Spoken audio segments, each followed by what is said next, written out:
So I want to welcome everybody today. Congratulations for braving the weather. It's been really, really cold and icy the last couple of days. But I know it's a real treat to hear Reverend Chilton, and it's going to be a pleasure to, I'm sure you'll enjoy this talk. After the talk, we're going to have a Q&A, and then I hope you'll join us in the tap room where we have refreshments so we can mingle.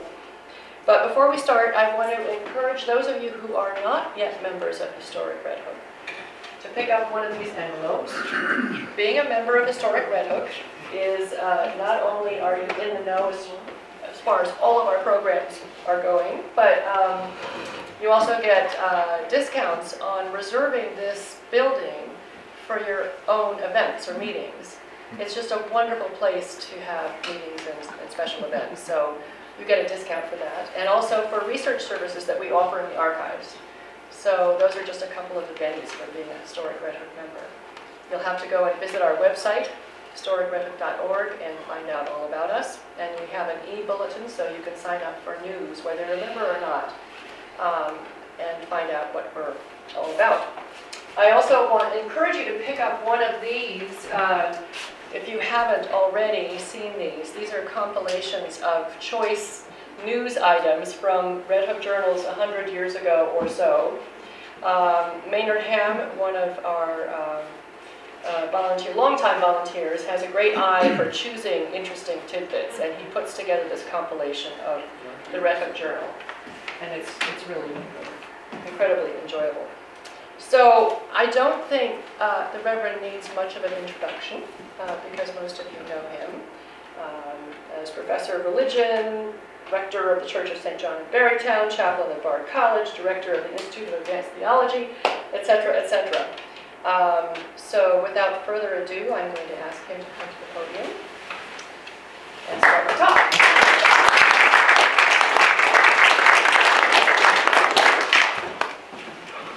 Well, Dinas, thank you for braving the cold. I thank you for being willing to give up all the sunshine to come indoors. It's been a nice break today. The image I've started with is the beginning.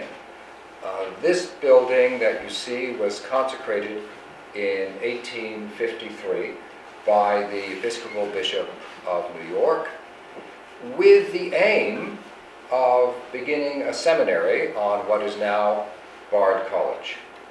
For that purpose, John Bard had acquired at first all of 80 acres of land, and he decided to build before he had a charter from the state of New York.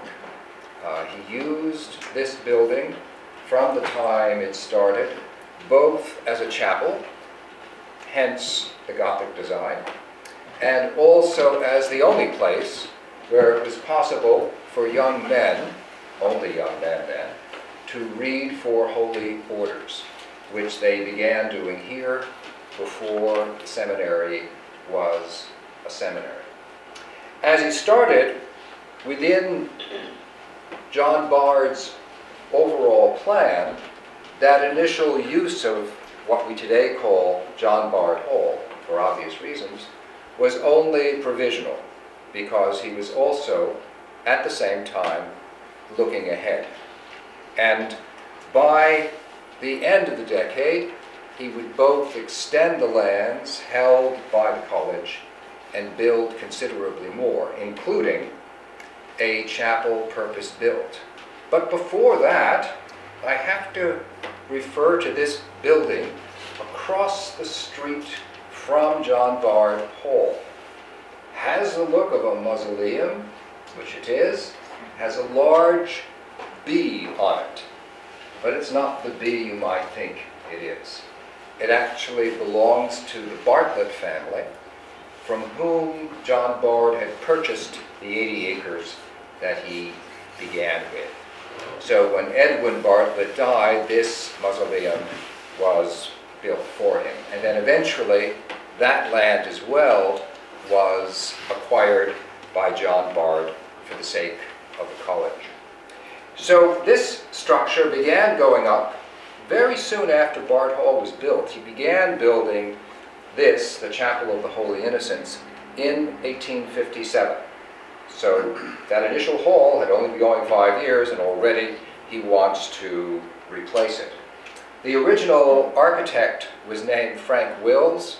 He came to us from Exeter in England, established an architectural firm in New York City, and wrote a very well-received monograph on Gothic architecture and how it might be revived.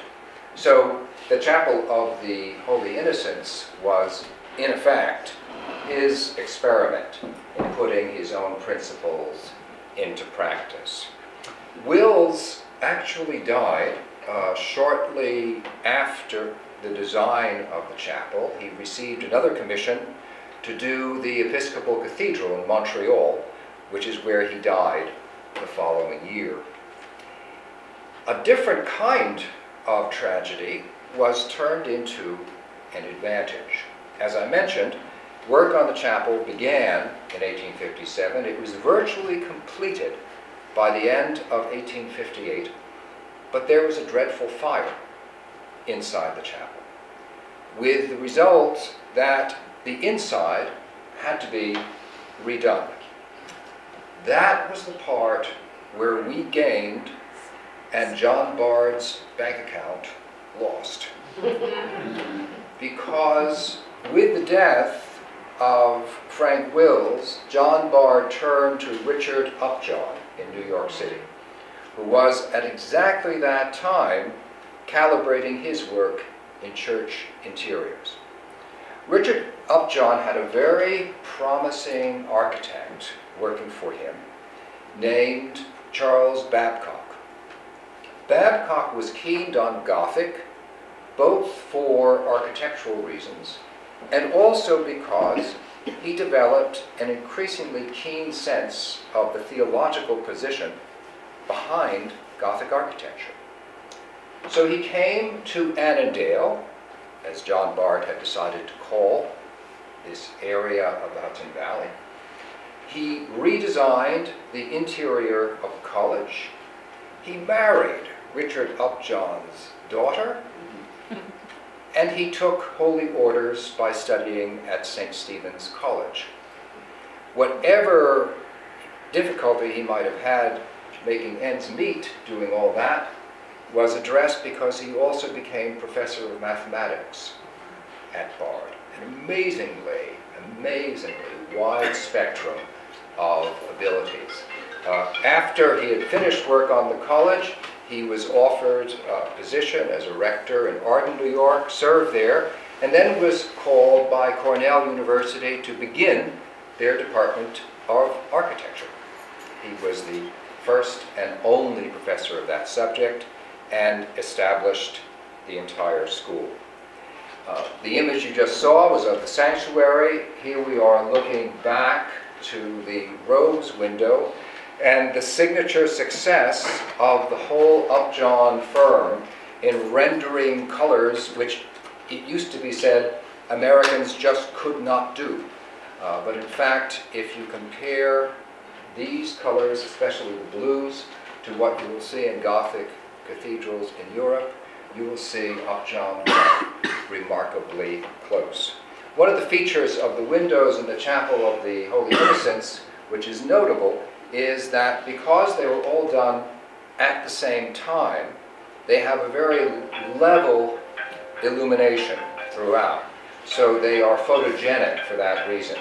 We're going to be seeing some other cases where the windows have come in piecemeal, and therefore you don't get that same consistency in the level of light. But it is one of the great advantages of having Upjohn do your interior around 1860. We all can't plan to do that. This, as you can see, is kind of an archival shot. Archival in that it's black and white, archival in that Leon Bachstein has hair, and as you can see, we have an early concert in the Chapel of the Holy Innocents taking place at the west end, that is at the end of the sanctuary. And whenever this kind of work went on, which it did for a very long period of time, the chapel was also the largest hall in the college. Whenever that went on, it was always fully consistent with the use of the chapel as a place of worship on a regular basis. Indeed, on a daily basis until 1926, when there was a terrible strike, and I won't even tell you about it. Outside the chapel, you will also see a well. This is dedicated to the memory of Margaret Bard, who, along with John Bard, planned the chapel. Neither Margaret nor John is buried at the college. They were both buried overseas. Margaret, after the death of the Bard son, Willie Bard, never actually felt emotionally comfortable in Annandale, and that resulted in their living elsewhere. You will have noticed that the chapel, as built, was not graced by a steeple, which is of interest because if you look at Frank Wills's other designs, the steeple is in fact a prominent part of what he ordinarily did. I think it is clear that one was intended for the Chapel of the Holy Innocents.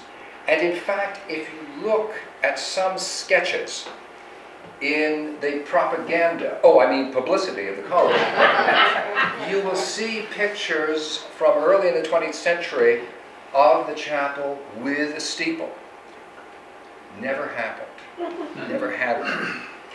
But to answer this, Harvey Fite of Opus 40 fame, who was a professor of the college in several disciplines, including sculpture and drama, decided that he would address this situation with a Gothic solution, namely having the bell tower separate from the main building of the church. What you see before you is the result of a senior project at Bard College, which was supervised by Harvey Fite.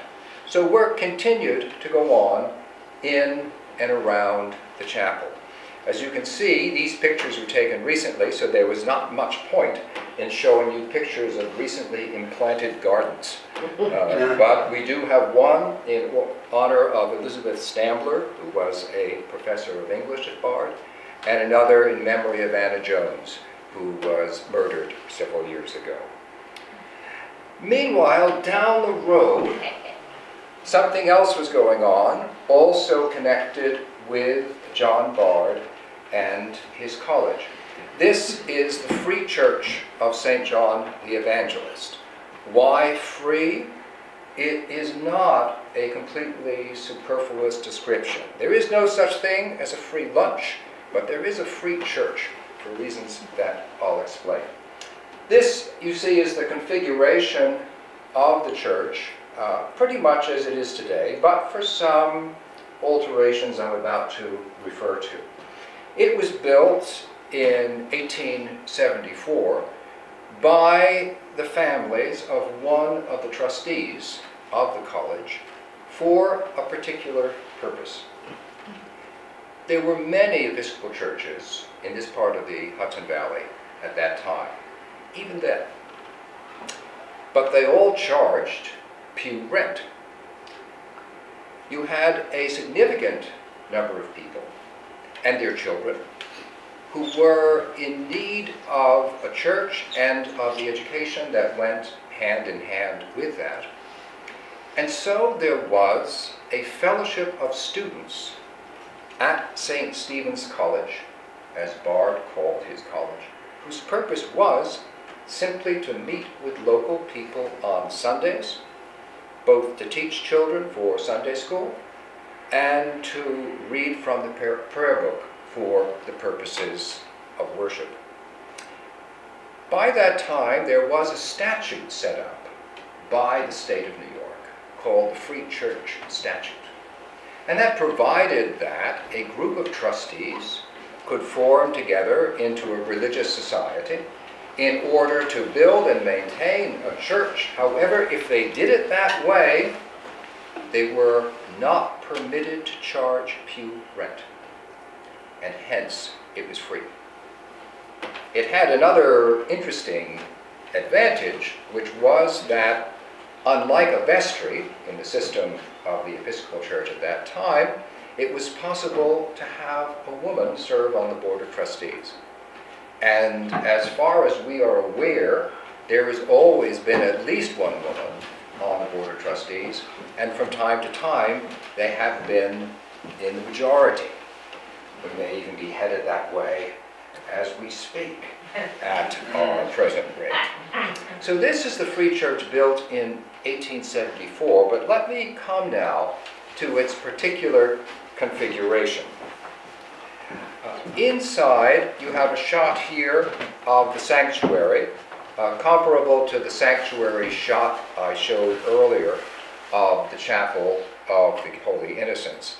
This is almost, but not quite, as it would have been in 1874, except you have a signature feature here, which you also have in the chapel of the Holy Innocents, and that is an organ, really much bigger than required.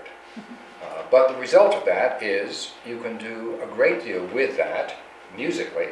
And here, in the case of St. John the Evangelist, having the organ overbuilt required a rude screen for structural reasons. This is a case of an addition which made perfect sense from the point of view of Gothic principles. And I'll refer to several other elements which are of that kind. This building itself was designed by William Potter before he was inveigled by the flesh pots of Princeton University to go down there. You will have noticed that the Church of St. John the Evangelist, like John Bard Hall, is in the style of what's called Carpenter Gothic.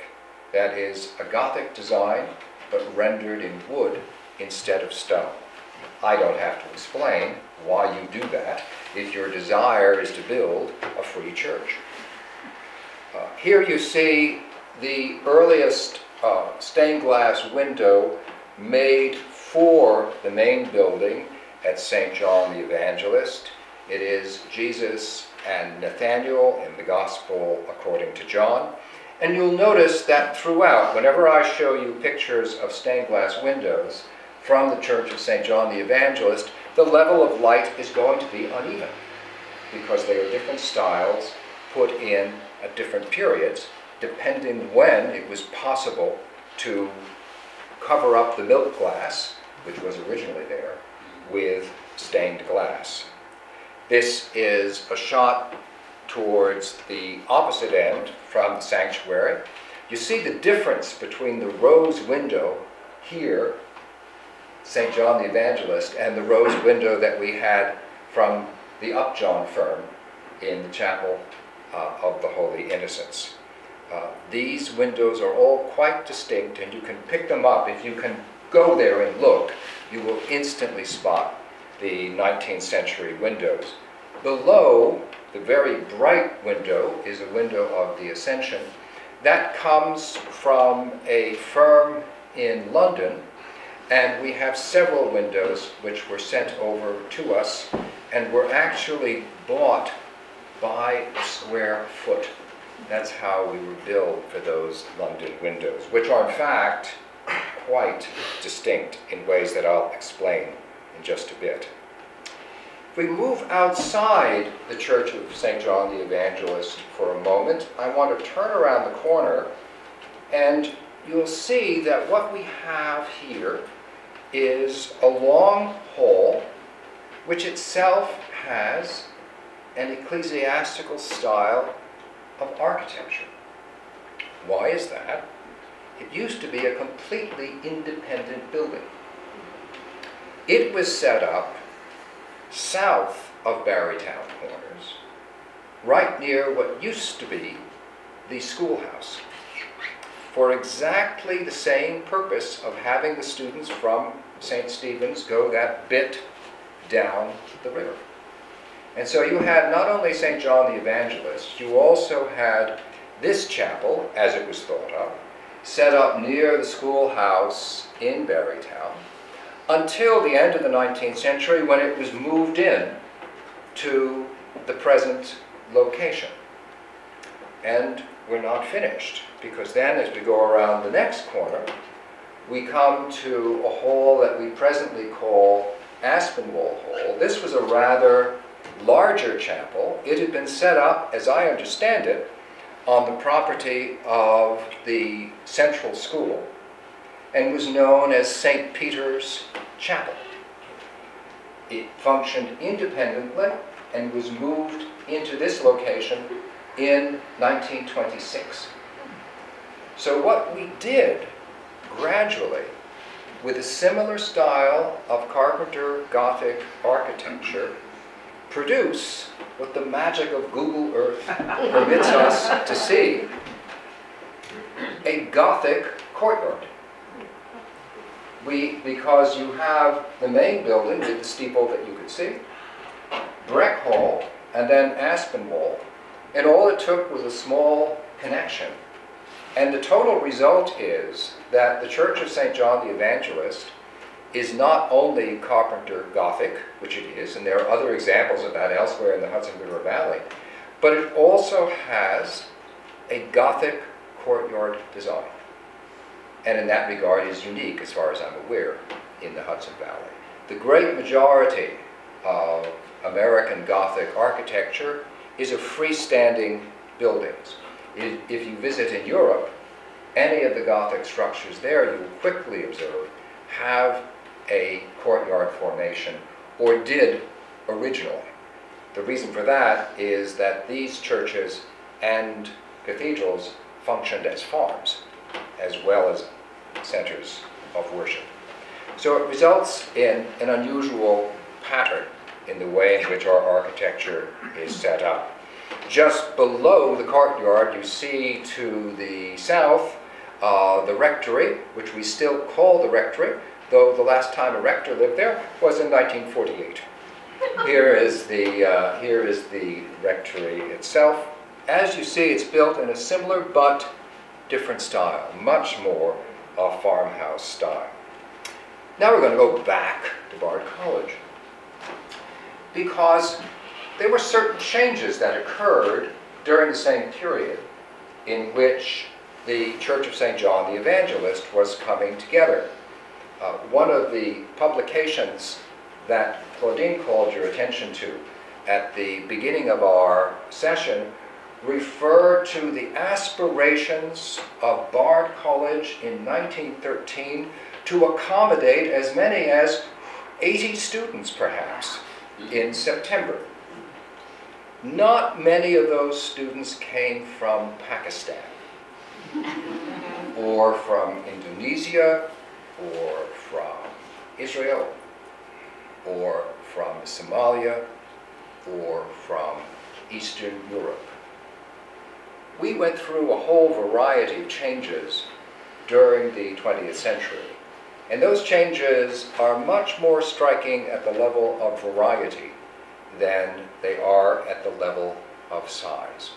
So over the past 25 years or so, we have deliberately added different kinds of chaplaincies to the college. It had been the case that we had at most one chaplain. Then we saw that in addition to an Episcopalian chaplain, we really ought to have a Jewish one, and a Muslim one, and a Buddhist one. We have to do something about our Hindu students. I even managed to convince the faculty to hire a Catholic chaplain. That was the biggest fight, but it actually got done. Now, we regularly use the chapel proper, Chapel of the Holy Innocents, for all Christian forms of worship, and also for any kind of interfaith work, which we have in 2 major services at least every year. But aside from that, we've established a Center for Spiritual Life, which is simply one floor of one of the recently built dormitories. Who knows, maybe someday we'll have a different building But for the moment, what we have is the equivalent of John Bart Hall at the very beginning for this diversity of chaplaincies. So once we go inside there, you see we have a study center principally for Christian students. This is devoted to the study of James, the brother of Jesus, and is the result of a single donation to the college, whose purpose was to develop scholarship in that area. And if you look at the recent bibliography of this subject, you'll see that more has come out of Annandale than any other single venture in the academic world. Then right next door to it, we have the masjid, so that there can be Muslim prayer, which there is every day. Next to the masjid, there is the Buddhist meditation center. I wish to call attention to the fact that the Muslims and the Buddhists are side by side. We do better than they do in Burma. As you can see by the cushions, it's especially in a Zen style that the Buddhist meditation center has been set up, but they do have quite a delightful statue in addition. Next to that is the synagogue. And what you're looking at is the ark, whose purpose is to contain the Torah. Now there's a story about the Torah going into that ark. We established this as a separate place for there to be Jewish worship on a weekly basis right after 9/11. And at the same time, we worked to put the masjid for Muslim students into place. It was an especially stressful time for Muslim students, especially males, because you may remember they all had to go someplace and be interviewed and prove why they came into the country, and they had to receive travel restrictions, which said that they could only leave by means of the same airport they came into. They could only return to that airport, and this was after an interview of 2 or 3 hours in every case. So yes, my Muslim chaplain was a busy guy, and I'm very, very happy that I had him. When we managed to borrow a Torah, because we couldn't actually buy one, when we managed to borrow a Torah, we realized, you know, ordinarily, when you bring the Torah into a synagogue, you dance it in, and you sing. And we had to face a terrible truth, and that is the particular Jewish student organization members of that time were musically challenged. The dance and the singing, not going to happen. If they did, it would not be a joyful noise unto the Lord. And therefore, 4 Palestinian students, having been through this interview process, danced the Torah in to its present site in the spring of 2002. It was really quite a remarkable moment. And it also established a precedent for the use of the kitchen within this same floor. We have one kitchen. We're happy to have any kitchen at all. And that kitchen is both kosher and halal, and therefore used by both organizations. They've been known to let Christians in, but no hot dogs, whatever. As long as they're able to observe these simple rules, everything is fine. Now I'm switching back over to events that began to happen at the Church of St. John the Evangelist architecturally that represent a step further in this process of rendering Gothic in the American idiom. As far as we could determine, there had never been a comprehensive refit of the roof. And the evidence of birds flying through bits of roof suggested that, yeah, the time had probably come to deal with that. And so with various kinds of help from the Diocese of New York, as well as from the fact that the church itself had developed a healthy savings, we went for the roof. And in the course of that, the contractor pointed out, you know, your steeple, it was designed to be sheathed in copper. I can indeed use the same kind of roofing material as I do elsewhere, but it's not going to give you the result, and the old system never gave you the result, that the design itself was aspiring to. And for that reason, I show you a picture of the nice shiny copper. It's now a little bit less shiny. You know what happens to old Abe on the penny. But you can see what a dramatic difference this made. And to my mind, what's more important about it is it's another way of rendering what is going on within the authentic style of the Gothic. Another way in which we've been able to do that, I know some of you some years ago have heard me on stained glass windows at further length, so I promise not to do that again.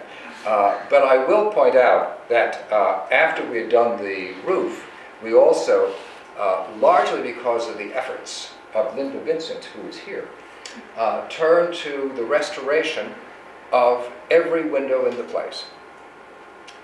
And they needed it. I refer to the fact that the windows in the Church of St. John the Evangelist went in at different times. The installations were not always, shall we say, pristine, and there was clear evidence of warping going on in some of the windows. In some cases, they had to be taken out, removed from the premises, fully taken apart, re-leaded. In a few cases, individual panes had to be redone. But while we were doing that, we were also able to restore windows to their original locations. I referred earlier to Aspinwall Hall, which had been a freestanding chapel called St. Peter's Chapel, where the old Mill Road School was. That had this window: "Be thou faithful unto death, and I will give thee a crown of life." That's the motto of St. Stephen's College. This is a memorial to the warden of St. Stephen's, who was also rector of the Church of St. John the Evangelist, Robert Fairbairn. And it's now back in its original location, having been in the equivalent of storage since 1926. So that's another way in which we've been able to bring out elements which have been a part of us, but which sometimes have been, shall we say, a little bit occluded. One of the windows that we had thoroughly to redo was, in fact, our signature window, that of St. John the Evangelist. We have a brightness problem here, so what can I tell you? You're just going to have to come to the church and see what an extraordinary piece of work this is. This is one of the London windows. Its symbolism is actually quite fascinating, but I would be better off explaining that to you on site than I can with this overbright photograph. Then inside the sanctuary itself, you'll see the ceiling has on it stars. This is another example of how it is that something which is very much a part of the Gothic idiom has only been added recently. Earlier, it was simply blue. But if you look at the way in which medieval cathedrals were decorated, you will see that the point of the shape was to represent the vault of heaven. And therefore, the use of stars was part of the convention. And so one of our trustees, on his death, gave us a gift for the express purpose of making the stars work. One of the members of our congregation who had been with us and had done restoration work for us, and then had been lured by the Getty Museum to go to California, came to her senses. She came back. She now works at the Metropolitan Museum of Art in their frame division, gilding frames. And so she has given us gilt stars. And to show you the extent to which she has honored the Gothic principle, underneath each star, she wrote the name of someone who is buried in our cemetery. So that we have a representation not only of the vault of heaven, but also of heaven itself. Well, I hope this gives you some idea of what has been going on both in Annandale and in Barrytown, all under the auspices of John Bard, all also in association with his connection with the Episcopal Church, with which Bard keeps an affiliation. It also keeps it very quiet, but Bard keeps its affiliation both to the Association of Episcopal Colleges and to a new organization that I helped to found in 1988 called the Colleges and Universities of the Anglican Communion. That helps to give a sense of how international and interfaith work is at home within the Anglican environment, which has been the point, I believe, that we've been trying to make since around 1853, as I say. I want to mention, in case I might forget it later on, that our Eucharistic minister, Eleanor Pryor, has revived yet another Gothic practice. All of our candles, every one of them, including the Paschal candle, I love this, is made by Eleanor Pryor out of pure beeswax, with the result that we do not have some of the problems with candles that you have elsewhere. Our Paschal candle does not have any whiff of kitsch about it whatsoever. It is simply the thing itself, as it should be. And I think that also is part of the Gothic style. And Eleanor has written up a little description of what she has done. And if you are interested in that, you could take a look at her sheet as you go out. And please do take one. I have several copies of that. Well, thank you for your attention. As Claudine mentioned, I'd be happy to discuss with you any element that comes up in this connection.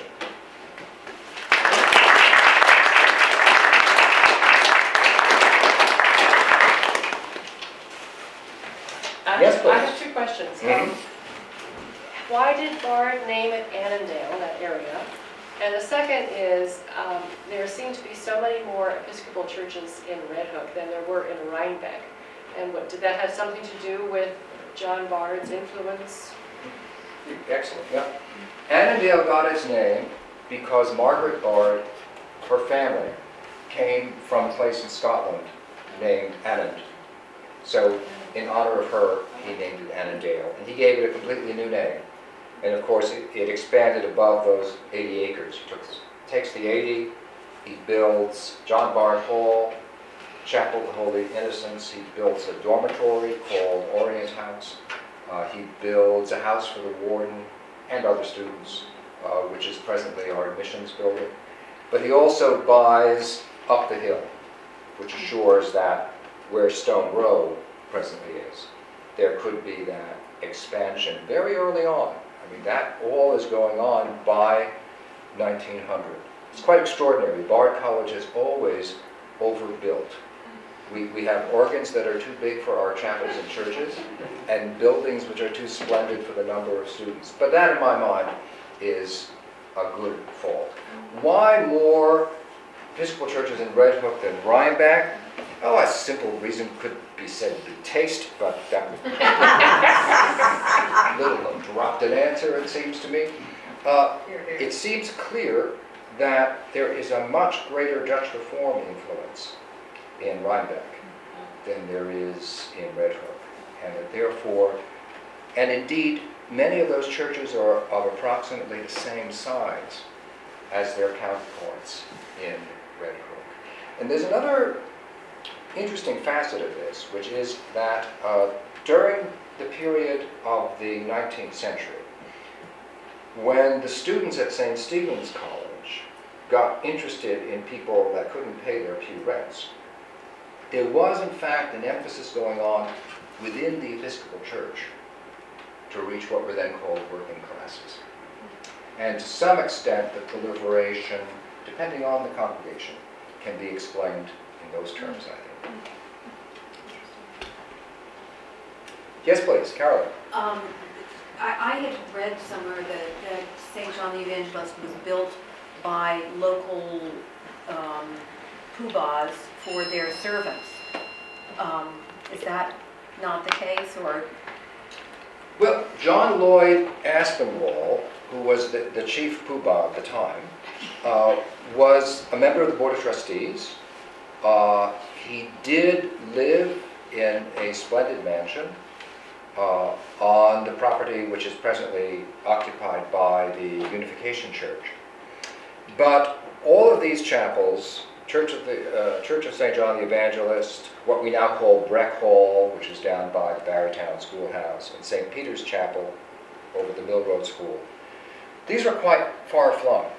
So without any question, those who lived locally and gave towards the foundation of St. John the Evangelist could well think of their own servants going to these churches. But when we say servants, we should also think of farmhands, because all the evidence is that that was chiefly the population as you go into the latter part of the 19th century and the beginning part of the 20th century. One of the reminiscences that is included in an oral history that was written in 1964 is from a woman who describes the rector of the time, Herbert Stanley Smith, as going around Annandale and Barrytown with a buckboard and just having people come onto his buckboard, and then he would go on to St. John the Evangelist. That was probably not of a high enough standard for many house servants. That is very much the kind of thing that you would do for farmhands. I think we need to bear in mind just what an agricultural environment this was during that period, and how it is that in the period just after slavery and indentured service came to an end, there were still people who were living on a very marginal basis, although they contributed to the enormous plenty of the Hudson Valley. These are the kinds of people that St. Peter's Brotherhood from St. Stephen's College was targeting. And this was the purpose that the Free Church statute was set on in order to serve. Yes, please. St. Peter's Chapel, tell me more about that. St. Peter, well, I wish I could tell you everything, but what I have is oral history, is people who describe it being moved in, and I also have the plaque on the church at St. John the Evangelist that says in 1926, St. Peter's Chapel was moved in, and we took all the windows out, they said very proudly, and here they are arranged in this vestibule where they didn't actually fit. That was one of the things that we changed.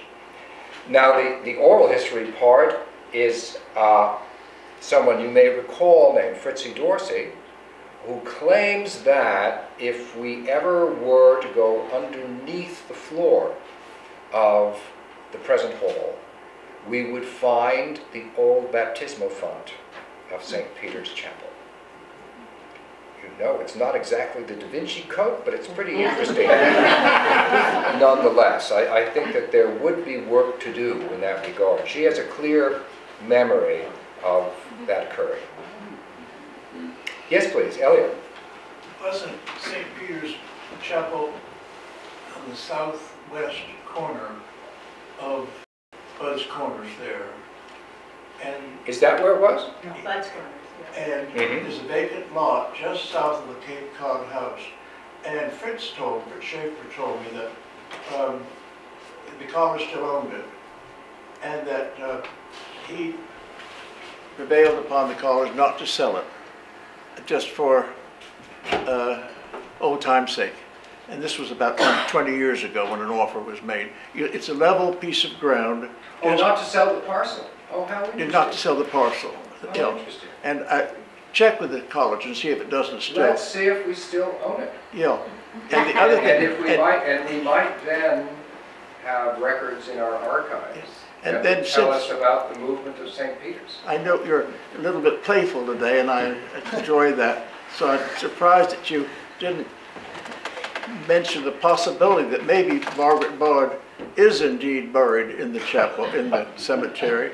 Local lore, when I was at college, had it that she was brought back from Rome, where she died, in a bale of cotton. And that may be, you dig and see, maybe there's cotton underneath. Maybe while we're digging, you can take a look at that. Yeah, that's right. Very You haven't heard that? Yeah, I make them up as I go. These buildings were all constructed before they were electrified. How were they illuminated, and what were the role of the windows back before? I mean, we lose track of the fact now you flip a switch and you can see everything. It is, you can certainly see clear evidence of how late electrification came to all of these buildings, because power points are still very scarce indeed. I never saw the chapel illumined by anything except electric light. Were there, Elliot, may I ask, were there any signs of illumination in the chapel prior to electrification that you saw? Bard Chapel? In the Bard Chapel, yeah. There were, yes, there were, but I think they were added later on. There were sconces, the brass sconces that disappeared one by one. But when I went to Bard, I remember them well because they couldn't be hung, they'd sort of wired it. Yes. Now, actually, some of those sconces were there when I was a student too, but the sconces I remember were 4 candles. That's right. There were always candled sconces in there. I don't think they were old either. Mm-hmm. I have not seen any evidence in the chapel I never. for the use of gas. I don't see any evidence of gas illumination. And I don't know how you would have done it at St. John the Evangelist. So I suspect it moved directly from the use of candles to electrification. But as I say, it has to be a suspicion. I don't know for sure. Yes, please. Some of the buildings, you were saying up on the hill, the stone row, and then there's the other stone building that they use for offices now. Was that part of the original seminary, or was that built after Bard took over? Because they're beautiful built. I mean, Aren't they wonderful? Yeah. Yep. Some, graduate, Yep. they're just beautiful, Yep. beautiful. Were they part of the? Yeah, all the good buildings from when we were seminary. If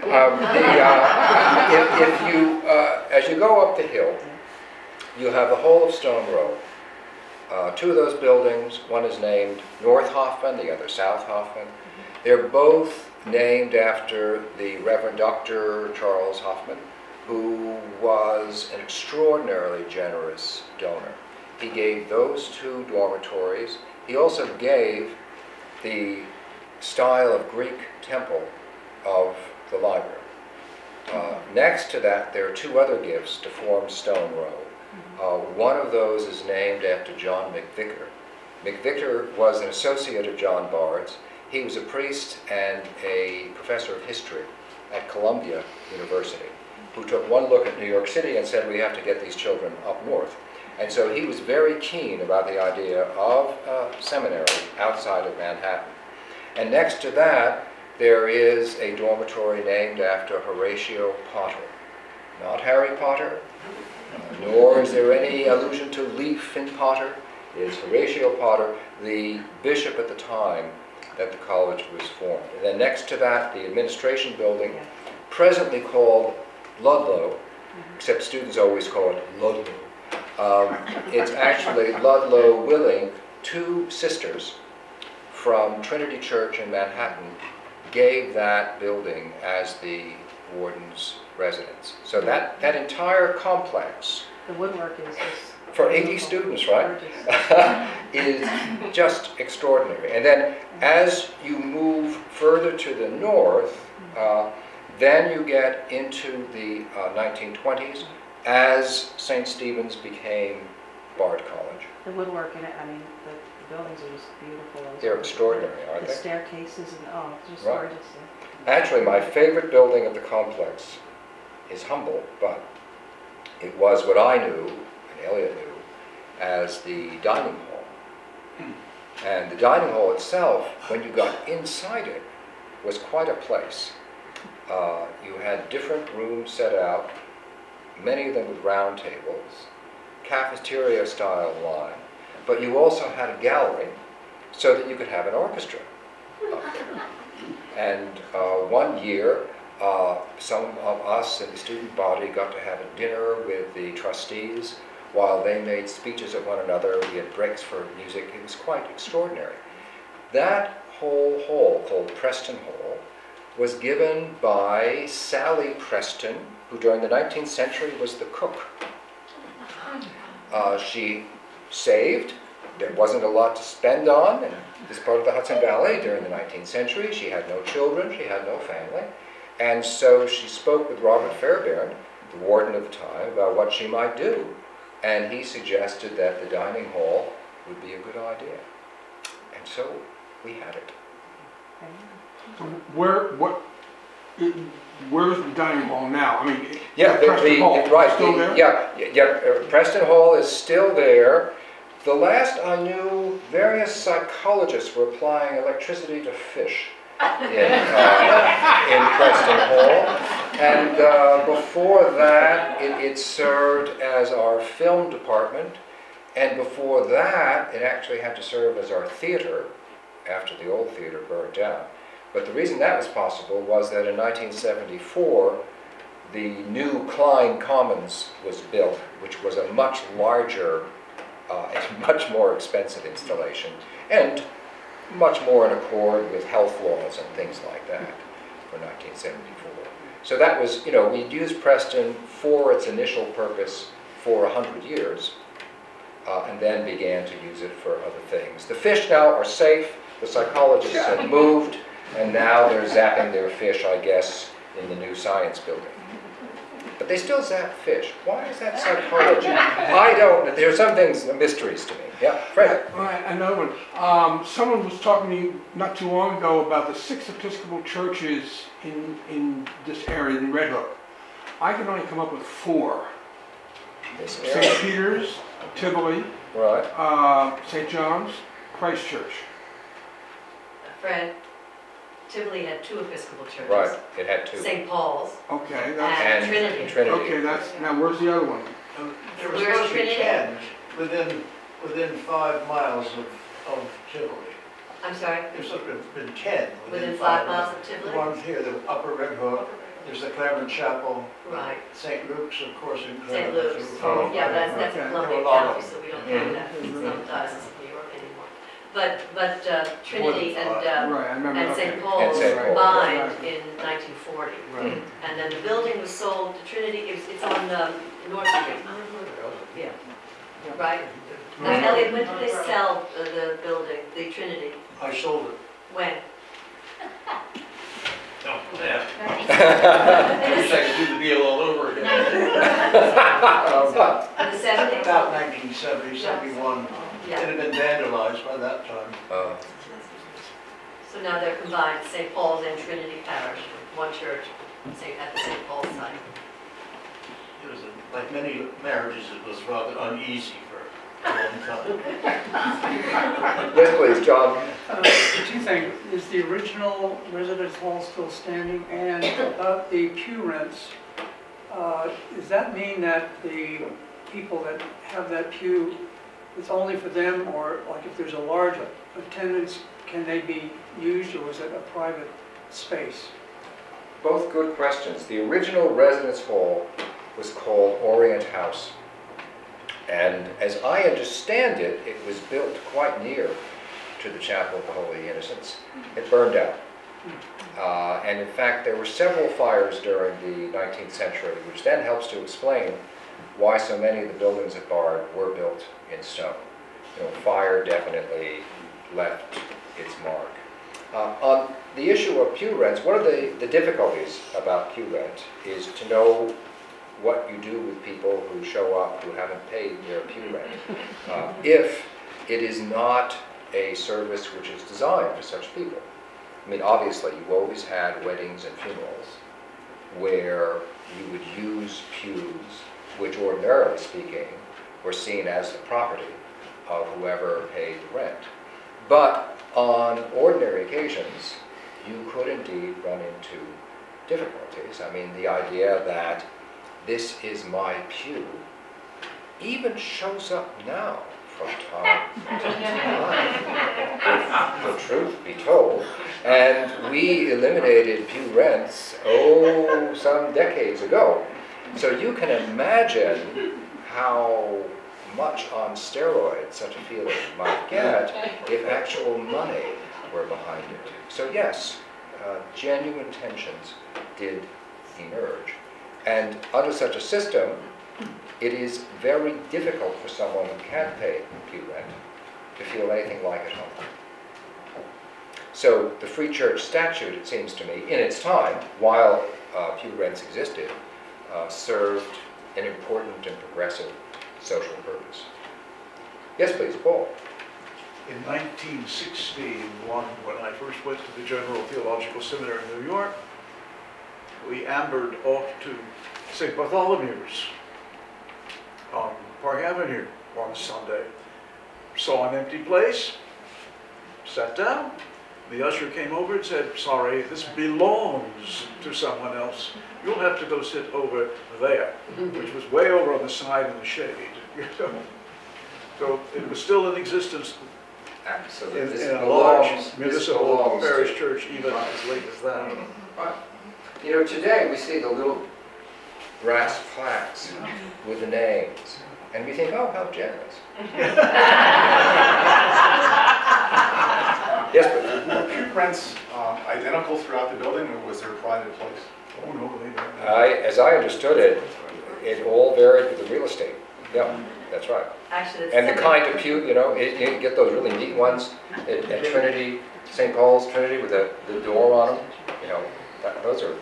Actually, there's an interesting thing about that, because we tease about Episcopalians always sitting in the back of the church, and the front pews being empty. And I think it comes from the tradition that the front pews were the expensive ones in that day. So I always say, wait a minute, it's free now. There's also the disadvantage now, if you're at the front, you have to know when to stand and kneel.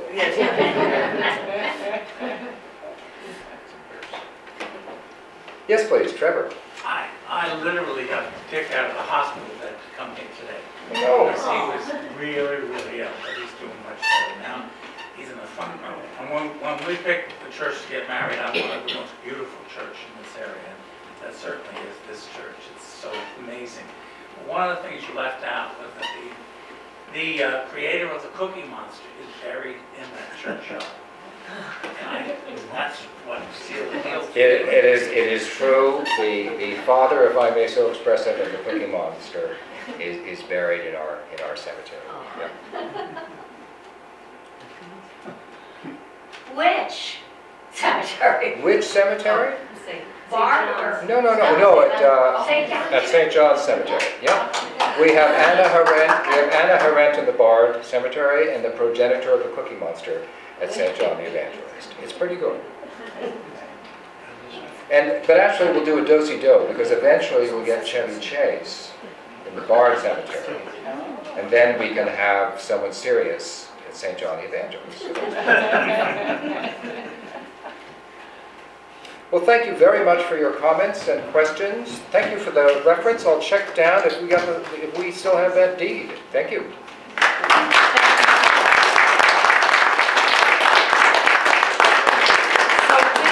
In the tap room, and for those of you who haven't had enough ice and you want to go up the creaky stairs to the upstairs, we have an exhibit on the ice harvesting industry in the Hudson Valley. Oh,